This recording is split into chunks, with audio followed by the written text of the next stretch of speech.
그날도 평범한 하루였습니다. 아침 일찍 일어나 김치 냉장고를 정리하고 김장철이 가까워졌는지 배추 가격을 검색하고 있었죠. 나이 들수록 하루하루가 반복되는 것 같아도 또 매일 다르게 흘러간다는 걸 느끼는 요즘입니다. 이젠 손주도 커버렸고 아들과 며느리는 각자 바쁘다며 통 연락도 없었지만 전 그냥 조용히 사는 게 편하다고 생각하며 지냈습니다. 그런데요. 그날 아침 핸드폰에서 알림이 떴습니다. 띠링 소리 하나에 제 평온했던 하루가 산산이 깨졌습니다. 안녕하세요. 40 이후 사람 공부입니다. 오늘도 찾아와 주셔서 감사합니다. 구독과 좋아요 눌러주시면 이런 이야기를 더 많은 분들과 나눌 수 있습니다.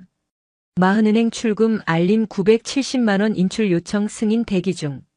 전 멈췄습니다. 눈을 비비고 다시 봤습니다. 970만 원?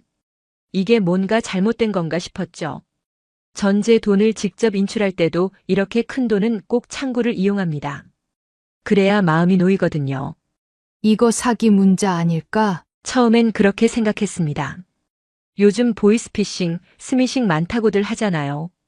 그런데 이상했습니다. 그 문자의 발신번호. 제가 평소에 쓰는 마흔은행에서 오는 진짜 번호였습니다. 거기다가 알림 하단에 이렇게 쓰여 있었습니다. 출금 승인은 10분 내 자동 처리됩니다. 원치 않으시면 본인 인증 후 취소 가능. 가슴이 쿵 내려앉았습니다. 혹시 누가 내 명의로 뭔가를 한 걸까? 아니면 진짜 내 돈이 빠져나가고 있는 걸까? 그때부터 정신이 아득해졌습니다. 냉장고 문은 그대로 열린 채였고 김치 봉투도 손에 들고 있었는데 그게 눈에 들어오지도 않았습니다. 그저 핸드폰만 움켜쥐고 신발도 제대로 신지 못한 채 현관문을 나섰습니다. 집에서 가까운 마흔은행 지점까지 걸어서 10분. 그날따라 그 10분이 1시간처럼 느껴졌습니다. 가로수도 사람도 아무것도 안 보이고 제 머릿속엔 그 숫자 970만 원, 그 숫자만 맴돌았습니다. 은행에 도착해서 숨도 제대로 못 쉰 채 말했습니다. 저 제 계좌에서 누가 돈을 빼가려 해요. 지금 알림이 왔어요. 970만 원이요. 저 아니에요. 절대 저 아니에요. 은행 직원은 당황한 얼굴로 저를 안내했고 제 주민등록증을 확인하고 계좌를 조회하더군요. 제 손은 여전히 떨리고 있었습니다. 직원이 조용히 말했습니다. 고객님 해당 계좌 공동인출 등록이 되어 있습니다. 가족분으로 보이는 이름이 등록돼 있고 이번 인출도 그분 요청입니다. 순간 시간이 멈춘 것 같았습니다. 전 분명 제 계좌를 그 누구와도 공유한 적이 없습니다. 심지어 아들조차 비밀번호를 몰라요. 그건 제 퇴직금이 고스란히 들어있는 통장입니다. 남편 없는 세월을 버텨오며 제가 혼자 벌고 모은 돈이거든요. 내가 나 하나 믿고 살아남은 결과였습니다. 그런데 누가 그 돈을 빼가려는 거죠? 직원이 화면을 돌려주었습니다. 공동인출 등록 이름. 그 이름을 보는 순간 제 다리가 풀릴 뻔했습니다. 그 이름. 바로 제 며느리였습니다. 머릿속이 하얘졌습니다. 왜 며느리 이름이 거기에 있죠? 저는 단 한 번도 동의한 적이 없습니다. 그런데 제 통장에 며느리가 공동인출자로 등록돼 있었다고요? 직접 등록하신 거 아니세요? 직원의 말에 고개를 저었습니다. 아니에요. 전 은행 업무도 늘 창구에서 하고 공인인증서도 못 믿어서 보안카드로만 쓰는 사람입니다. 그럼 누군가 고객님 인증정보를 이용했을 가능성도 있습니다. 가족이시라면 핸드폰 잠금번호 같은 걸 알고 계셨을 수도 있고요. 직원의 설명이 머리에 들어오지도 않았습니다. 딱 하나만 떠올랐습니다. 예전에 며느리가 이런 말을 했었습니다. 어머님, 요즘 보안번호 이런 거 너무 복잡하죠? 제가 한번 등록해 드릴게요. 요즘 다들 모바일로 쓰셔야 해요. 그때 제가 뭐라고 했더라. 아, 맞다. 귀찮기도 하고 믿기도 하니까 그냥 그러라고 했었죠. 잠깐 휴대폰 비밀번호 알려준 적도 있었고요. 그게 이렇게 될 줄은. 내가 며느리를 믿었던 그 순간 그 애는 이미 제 통장 안으로 발을 들이고 있었던 겁니다. 은행 직원이 묻더군요. 어떻게 하시겠습니까? 인출 승인 시간까지 4분 남았습니다. 지금 취소하시면 막을 수 있습니다. 막아주세요. 지금 당장 막아주세요. 이건 절대 제 동의가 아니에요. 직원은 손가락을 빠르게 움직였고 전자서명을 2번 했습니다. 그리고 잠시 후 화면에 거래 취소 완료라는 문구가 뜨더군요. 그제서야 숨이 턱 풀리며 눈물이 왈칵 났습니다. 겨우 내 돈을 지킬 수 있었습니다. 하지만 그 순간 알았습니다.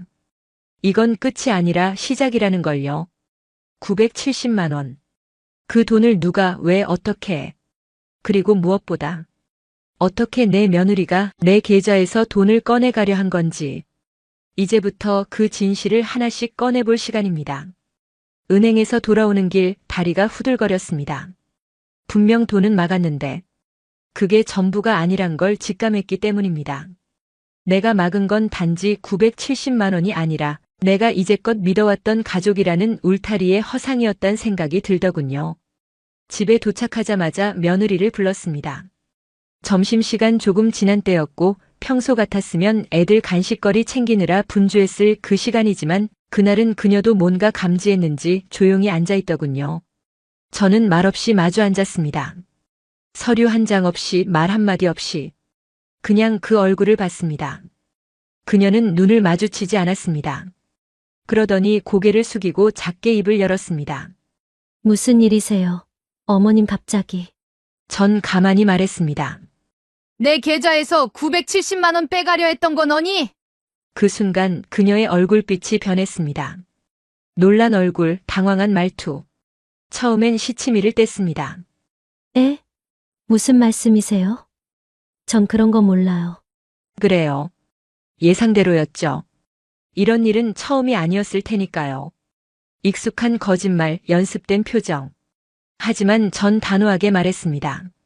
은행 가서 확인했다. 내 통장에 공동인 출자로 등록돼 있었고 그 이름 내 이름이더라. 그제야 그녀의 어깨가 무너졌습니다.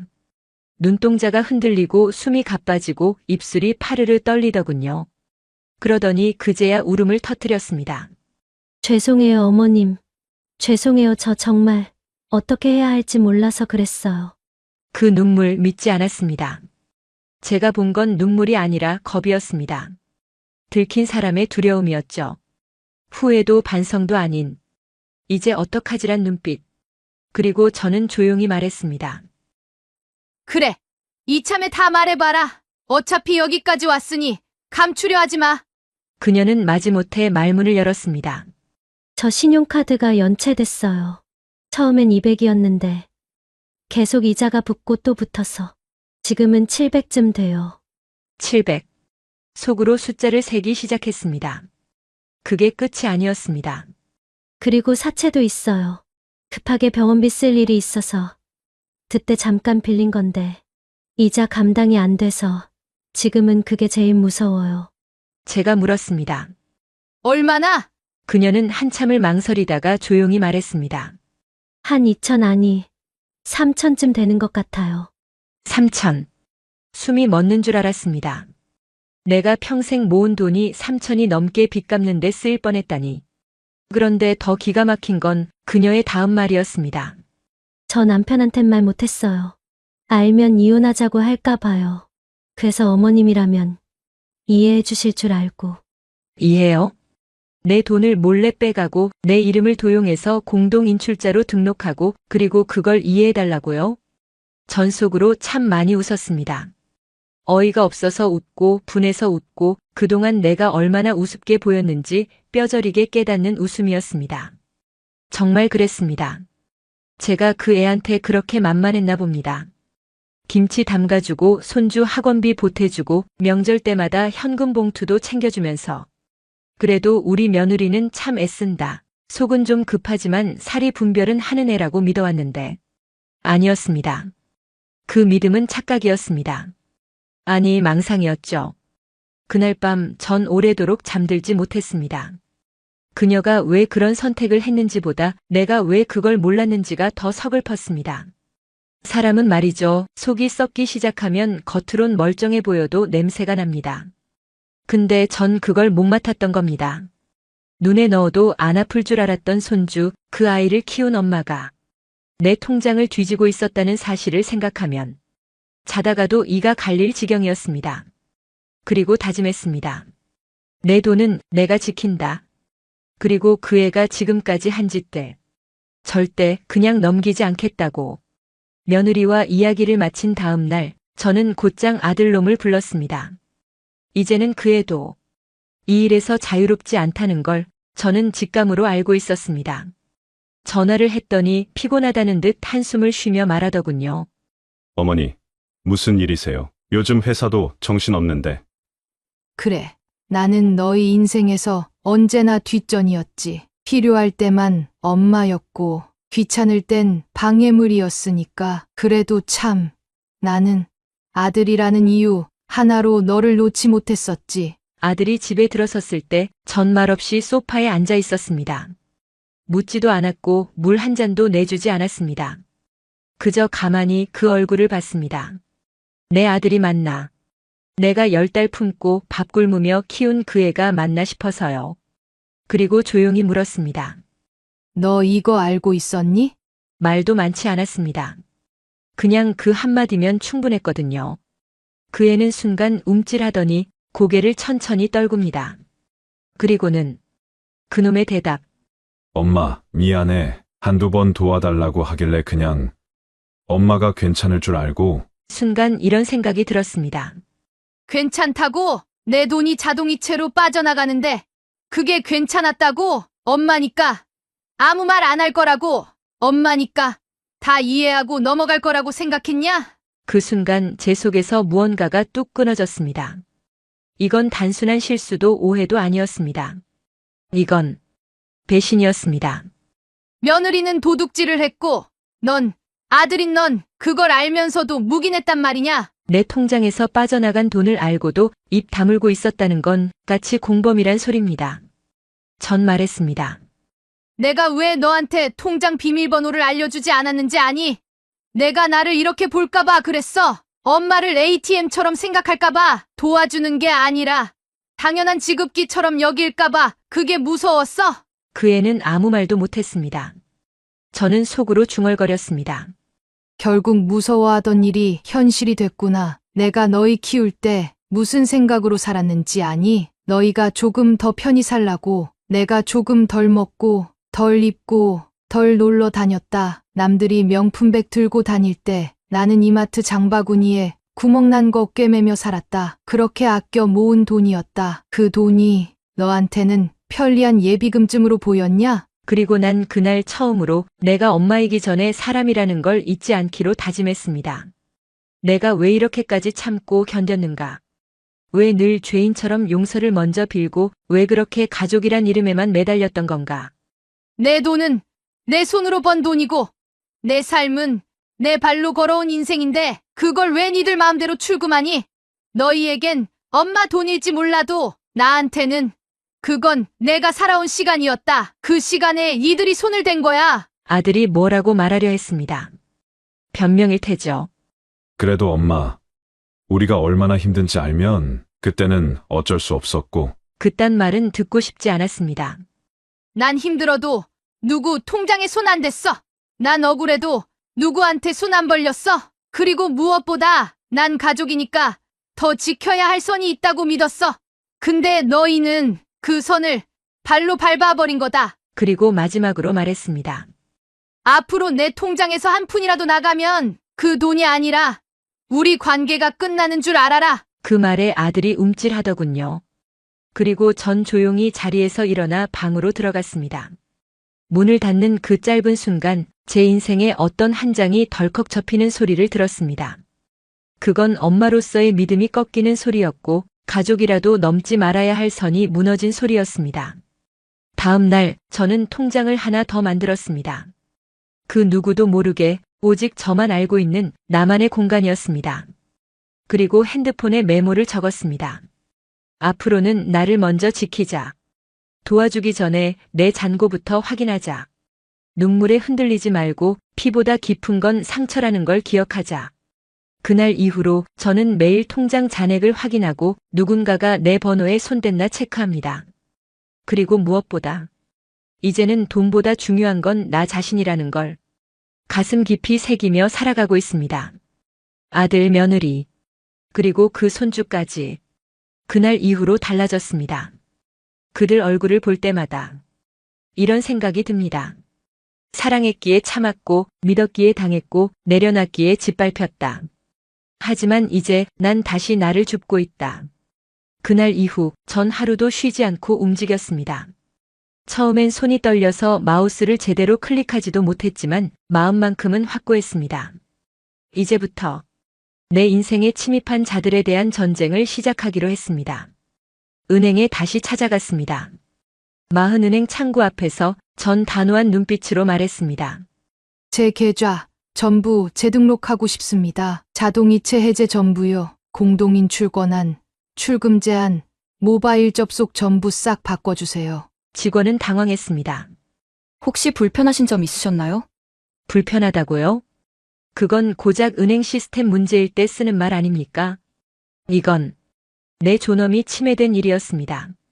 그날 저는 처음으로 계좌 관리 전용 OTP 기기도 등록했습니다.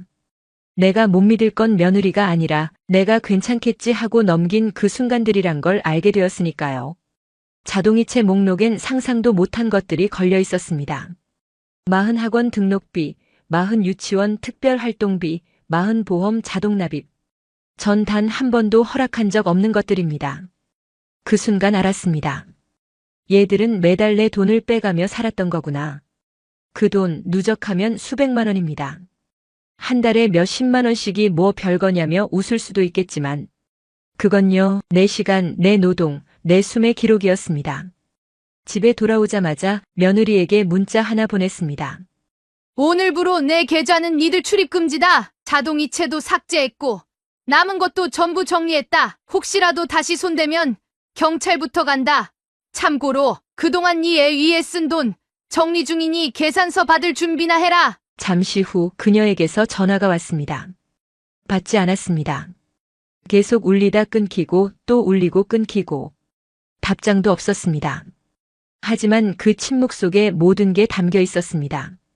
당황, 겁, 어떻게 알았지? 이제 어떡하지? 그 모든 감정들이 그 짧은 벨소리에 담겨 있었고 전 그것만으로도 충분했습니다. 며칠 뒤 며느리가 집에 찾아왔습니다. 평소보다 차려입은 모습, 입가엔 억지 웃음. 어머님 오해가 있으신 것 같아서요. 사실 그게요. 전 입을 막았습니다. 내가 무슨 말을 하든 듣지 않을 거야. 그리고 이건 돈 문제가 아니야. 이건 선의 문제야. 내 인생에 네가 들어와선 안 되는 그 선을 너는 발로 밟았어. 그녀의 눈이 커졌습니다. 처음으로 그 눈빛에서 불쌍한 며느리가 아닌 들통난 범인의 당황스러움이 보였습니다. 그날 이후 전 하나씩 정리해 나갔습니다. 휴대폰도 새로 바꾸고 비밀번호도 새로 바꾸고 공인인증서 등록 정보까지 전부 정리했습니다. 집 현관문도 번호키로 바꾸고 현관 CCTV까지 설치했죠. 누군가는 과하다고 했습니다. 하지만 저는 알았습니다. 누가 내 통장을 털고 나서야 나도 내 삶을 다시 잠갔다는 걸요. 이제는 사람들을 믿는 기준이 달라졌습니다. 내 자식이니까, 가족이니까, 한 피 섞였으니까. 그건 아무 의미 없는 소리였습니다. 피보다 무서운 건 그 가까움을 빌미로 내 삶을 소비해가는 사람들이었습니다. 그들이 내 인생을 갉아먹는 줄도 모르고 그래도 가족인데 하며 참아내던 날들이 얼마나 어리석었는지 전 며느리에게 마지막으로 메시지를 하나 보냈습니다. 내가 너희 위해 쓴 돈, 계산서 정리 다 끝났다. 이건 빚 청구가 아니라 내 감정 정리다. 그 돈에 내 마음까지 담겨 있었는데 넌 그걸 훔쳤다. 그리고 그 메시지 끝에 이 한 줄을 덧붙였습니다.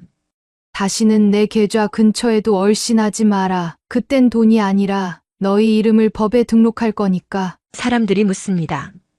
어머님, 너무 센 거 아니에요? 마음 푸세요. 어머니가 이해하셔야죠. 아니요. 왜요? 왜 제가 이해해야 하죠?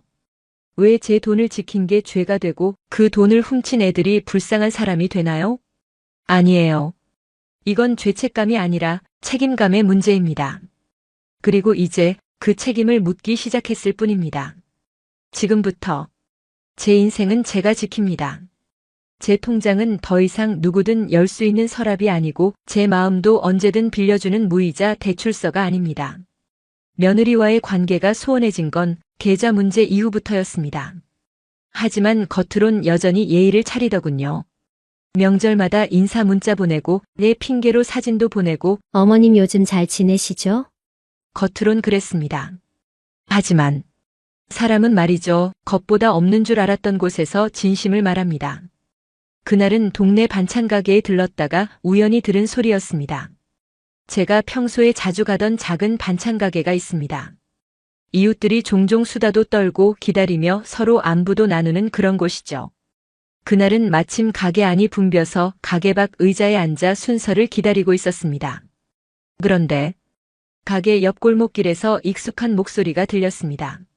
아유, 우리 시어머니? 그 사람 진짜 지 돈 몇 푼 아끼겠다고 나를 뭐 하찮은 사람 보듯 해. 순간 몸이 굳었습니다. 그 목소리, 며느리였습니다. 저는 의자에 앉은 채 가만히 귀를 기울였습니다. 그녀는 친구에게 전화를 하고 있었고 그 골목은 마치 그 애의 속내를 털어놓는 고백소 같았습니다. 진짜 어이없다니까. 지 통장에서 돈 몇 번 빠졌다고. 마치 내가 도둑이라도 된 것처럼 굴어. 애 학원비 내준 것도 결국 자기 손주 잘 되라고 한 거잖아? 가만히 듣고 있으니 이건 험담이 아니라 명백한 모욕이었습니다. 지가 돈 많은 거 뻔히 알거든. 근데 요즘엔 입국 닫고 한 푼도 안 줘요. 사람 간에 선이 있다나 뭐라나. 웃기지 않아? 정말 웃기는 건 너다. 그날 이후 전 마음을 다잡았습니다. 이런 식이라면 말로는 안 되겠구나. 그녀의 입으로 흘러나온 그 말들, 그걸 직접 들려줘야겠구나 싶었습니다. 그 다음 날 저는 일부러 며느리에게 전화를 걸었습니다. 내일 애 생일이지? 케이크 하나 사 들고 갈게. 어머님, 정말요? 네, 좋아요. 그렇게 일부러 가족 모임 자리를 만든 것이었습니다. 자리를 만든 목적은 단 하나. 그 입이 했던 말을 그 귀로 듣게 해주는 것이었죠. 생일상엔 다들 모였습니다. 아들, 며느리, 손주. 평소보다 푸짐하게 차려진 음식들. 며느리는 예의 바르게 절하고 손주는 제 무릎 위에 안기며 할머니 왔다 했지만 그게 다 가면이라는 걸 알고 있었기에 전 그 자리를 즐기지 않았습니다. 이건 식사 자리가 아니라 심판의 시간이었거든요. 식사가 끝날 즈음 전 조용히 휴대폰을 꺼냈습니다. 그리고 한 음성 파일을 틀었습니다. 우리 시어머니? 진짜 지 돈 몇 푼 아끼겠다고 날 사람 취급도 안 해요. 식탁 위 공기가 뚝 하고 멈췄습니다. 아들의 젓가락이 멈췄고 며느리는 그대로 얼어붙었습니다. 목소리는 또렷했고 내용은 더 분명했습니다. 애 학원비 내준 것도 지가 뭘 대단한 줄 아는 것 같고 지가 돈 많은 거 내가 모를 줄 아나 봐요. 전 핸드폰을 조용히 내려놓았습니다. 그리고 말했습니다. 나 돈 많아. 근데 그 돈, 이 입에서 이런 말 듣고도 줄 만큼 내가 그렇게 바보는 아니야. 며느리는 얼굴이 창백해졌고 아들은 조용히 고개를 떨구었습니다. 그리고 저는 마지막으로 덧붙였습니다. 니들 그 입이 편할수록 내 마음은 더 멀어졌다는 걸 기억해라. 이젠 내 돈뿐 아니라 내 인연도 정리할 때가 된 것 같다. 그날 모임은 조용히 끝났습니다. 그 뒤로 며느리는 제게 전화 한 통 하지 않았고 아들은 며칠 후 미안하다는 문자 하나 보냈습니다. 하지만 저는 답하지 않았습니다. 그 답은 이미 식탁 위에서 내렸으니까요. 세상에 말이죠. 뒤에서 욕하는 사람보다 더 무서운 게 있습니다. 앞에서 웃는 얼굴 뒤에 칼을 숨긴 사람들입니다. 며느리는 내게 고마움을 말하면서도 등 뒤에선 나를 이용 가능한 노인으로 폄하했습니다. 그것이 가장 큰 배신이었습니다. 하지만 괜찮습니다. 그 배신이 저를 깨웠고 그 상처가 저를 단단하게 만들었습니다.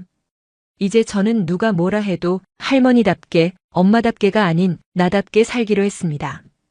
그날 들었던 말은 잊지 못할 겁니다. 그 말이 저를 자유롭게 했으니까요.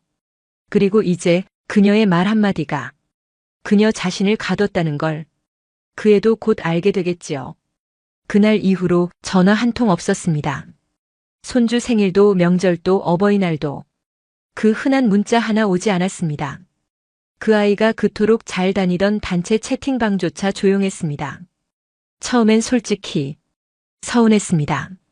괘씸하다는 감정보다는 이게 이렇게까지 끊어질 일인가 싶었죠. 그래도 내 자식인데, 그래도 한 피 섞인 가족인데 하는 미련이 마음 한켠을 붙들고 있었거든요. 하지만 그 미련도 오래가지 못했습니다. 어느 순간 깨달았습니다. 그 애들이 날 떠난 게 아니라 내가 그 애들을 떠나야 했던 이유를 뒤늦게 확인했을 뿐이라는 걸요. 그 이후 제 삶은 전보다 훨씬 단출해졌습니다. 전화벨 소리는 줄었고 식탁 위엔 딱 한 사람 목만 올라오게 되었죠. 하지만 신기하게도요. 외롭다는 생각은 줄고 편안하다는 생각은 늘었습니다.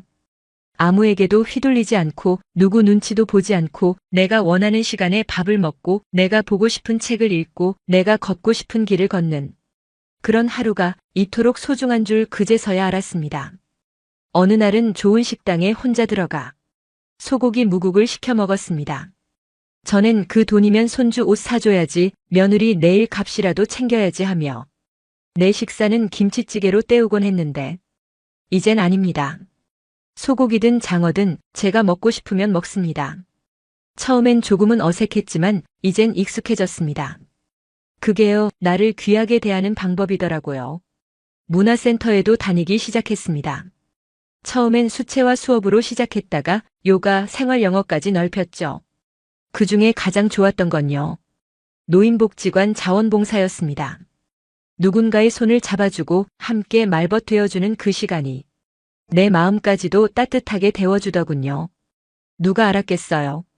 계좌 털린 그날, 절망 속에 있던 제가 이제 이렇게 누군가에게 따뜻한 사람이 되었다는 걸요.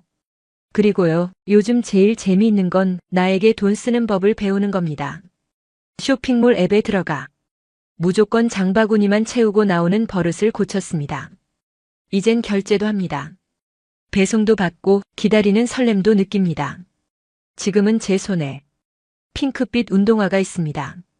5년 전부터 갖고 싶었지만 나이 들어서 저런 건 좀 하며 꾹 참았던 거 이젠 압니다. 나이를 먹는다고 내가 나를 포기해도 된다는 뜻은 아니라는 걸요. 그리고 한 가지 더. 요즘은 미움도 분노도 많이 정리됐습니다. 며느리를 용서한 건 아니지만 그 애를 생각하며 화를 내는데 제 시간과 마음을 더 이상 쓰고 싶지 않습니다. 아들을 원망하던 마음도 이제는 조용히 내려놓았습니다. 왜냐고요?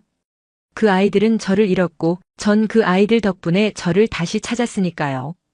예전에 저는 가족이라는 이름에 너무 많은 걸 걸었습니다. 그러다 보니 가족에게 상처받는 걸 당연하게 여겼습니다. 하지만 이젠 알았습니다. 가족도 선을 넘으면 안 됩니다.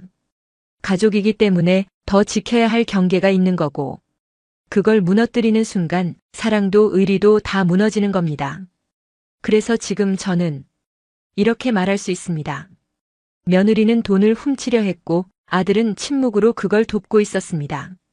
하지만 이제 그 둘은 제 인생의 출입 금지입니다. 저는 이제 저에게 돈 쓰는 법을 배우고 있습니다. 늦게 배운 만큼 아주 달콤하더라고요.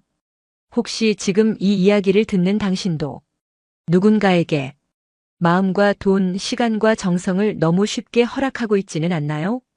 지금부터는 당신 인생의 주인이 당신이었으면 좋겠습니다. 오늘도 40 이후 사람 공부와 함께 해주셔서 감사합니다. 이 사연이 여러분 마음에 작은 울림이 되었다면 좋아요와 구독 그리고 알림 설정 부탁드립니다. 다음 시간에는 또 다른 인생의 이야기로 당신의 하루에 따뜻한 동행이 되어 드릴게요. 감사합니다.